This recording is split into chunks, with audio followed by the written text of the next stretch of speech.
අද අපි කතා කරන්න යන්නේ හරිම විශේෂ ගමනක් ගැන. මේක නිකම් ගමනක් නෙවෙයි. මේක ඇවිදින යාච්ඥාවක්. ඒකත් සැතපුම් 2300ක් දිග. මේ වචන ටික පොඩ්ඩක් හිතට ගන්න. අනිත්‍ය විසි කරන්න ඕනේ දෙයක් කියලා හිතන දෙයක කෙනෙක් පූජනීය දෙයක් හදන්න පුරුවන් අමුද්‍රව්‍යයක් දකින්නවා. හරිම ගැඹුරු කතාවක් නේද? අපි වැඩකට නැහැ කියලා අයින් කරන දෙයකින් උනත් කොහොමද පරිශුද්ධ දෙයක් මතුවෙන්නේ කියන එක තමයි මේ කතාවේ හදවත. මේ කතාව පටන් ගන්නෙම පුදුම තැනකින්. ඒ කියන්නේ ලොකු පාගමනකින්වත් පෙළපාලියකින්වත් නෙවෙයි. පාරේ මැරිලා වැටිලා හිටපු කුරුල්ලන්ගේ පිහාටු වලින් හදපු ලස්සන පවන්සලකින්. බලන්න දුබ්බර සිදුවීමක් මරණයක් කොච්චර ලස්සන කොච්චර අර්ථවත් දෙයක් බවට පත් වෙලාද කියලා. ඉතින් මේ පවන්සල පණ්ණාකාර කියන ප්‍රධාන හාමුදුරුවෝ පාවිච්චි කරන්නේ මුණ ගැහෙන අයට ආශිර්වාද කරන්න. ඒක හරියට උන්වහන්සේගේ ශීලයයි මේ ලෝකයයි අතර තියෙන කරුණාවේ පාලමක් වගේ. හැබැයි මේ පවන්සල කියන්නේ කතාවේ පොඩි කොටසක් විතරයි. මේක ඊට වඩා කොච්චරවත් ලොකු චලනය වෙන යාඥාවක සංකේතයක්. ඉතින් මේ පුංචි දේ නියෝජනය වෙන ඒ දැවැන්ත ගමන මොකද්ද? අපි දැන් ඒ ගැන බලමු. සැතපොම් 2300ක් හිතාගන්න පුළුවන් දේ දුර. ඒක ඇත්තටම මවිත කරවන කෙනෙක්ව ගොනු කරවන තරම් දුරක්. ඔන්න ඔය කියපු මවිත කරවන දුර තමයි මේ සැතපුම් 2300ක වන්දනාව. ඇත්තටම කිව්වොත් ජීවිත කාලයකටම අමතක නොවන ගමනක්. අපි දැන් මේ සාමය සභාව පාගමන ගැන ටිකක් විස්තරාත්මකව බලමු. හොඳයි, කවුද මේ ගමන යන්නේ? පණ්ණාකාර හාමුදුරන්ගේ නායකත්වයෙන් යුත් භික්ෂුන් වහන්සේලා 19 දෙනෙක්. එයාලත් එක්ක එයාලගේම ආදරණීය බල්ලෙක් අලෝකත් ඉන්නවා. මේක ආධ්‍යාත්මික වන්දනා ගමනක්. කොහේ ඉඳන්ද කොහෙටද? ටෙක්සාස් වල ෆෝර්ට් වර්ත් වලින් පටන් අරගෙන වොෂින්ටන් DC දක්වාම යනවා.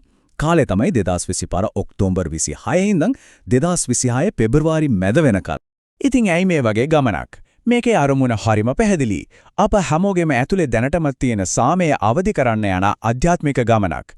ඒ කියන්නේ මේකේ ඉලක්කය පිටත ලෝකයේ වෙනස් කරන එක නෙවෙයි, Tamanගේ හිත ඇතුලේ තියෙන සාමය හොයාගෙන යන එක. මේක විරෝධතාවක් නෙවෙයි, වන්දනාවක්. ඒ වෙනස හරියටම තේරුම් ගන්න මේ සංසන්දනය බලන්න. විරෝධතාවක ඉලක්කය රටේ ප්‍රතිපත්ති වගේ බාහිර දේවල් වෙනස් කරන එක. හැබැයි මේ වන්දනාවේ ඉලක්කය තමන්ගේ අභ්‍යන්තර සාමය අවදි කරන එක. විරෝධතාවකදී දේශපාලන පණිවිඩ පාවිච්චි කරනවා. හැබැයි මෙතන තියෙන්නේ භාවනානියෝගී ප්‍රවැත්මක්.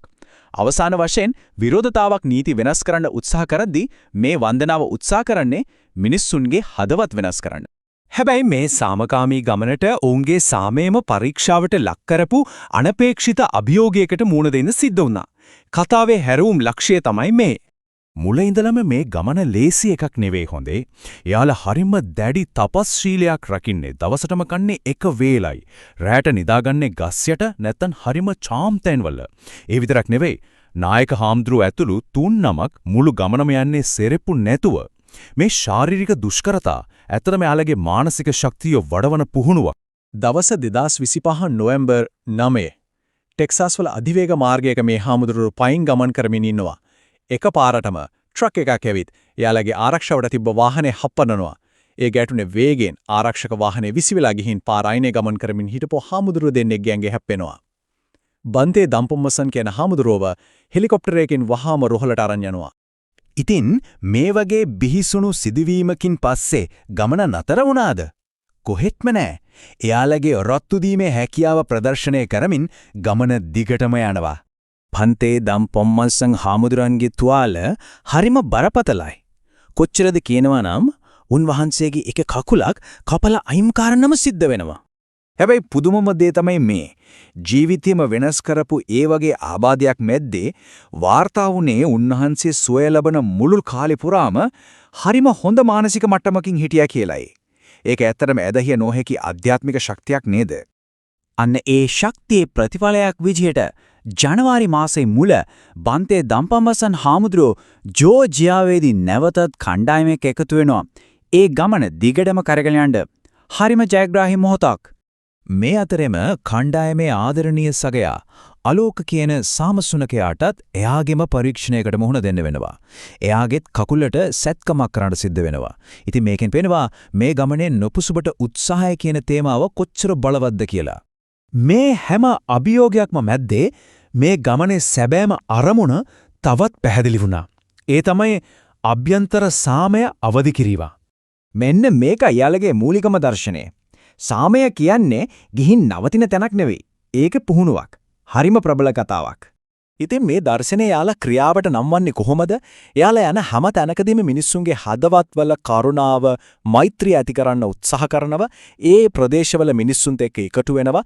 ආරක්ෂාවේ සහ ආශිර්වාදයේ සංකේතයක් විදියක අත්පලදනා බෙදලා දෙනවා. ඒ වගේම ඕනෑම පසුබිමක ඉන්න ඕනෑම කෙනෙකුට මේ ආධ්‍යාත්මික ගමනට හිතින් හරි එකතු වෙන්න කියලා ආරාධනා කරනවා. පරිවර්තනය කියන දේ හැම වෙලේම වෙන්න පුළුවන් දෙයක්. මේ වචන ටික අපිව ආයමත් කතාවේ මුලට අර පිහාට වලින් හදපු පවන්සල ළඟට අරගෙන යනවා. ඒකෙන් මතක් කරනවා ඉවරයි කියලා හිතන දෙයකට වුණත් ආයමත් අලුත් අරුතක් අලුත් සේවයක් දෙන්න පුළුවන් කියලා. ඉතින් මේ කතාව අපි හැමෝගෙන්ම ප්‍රශ්නයක් අහනවා.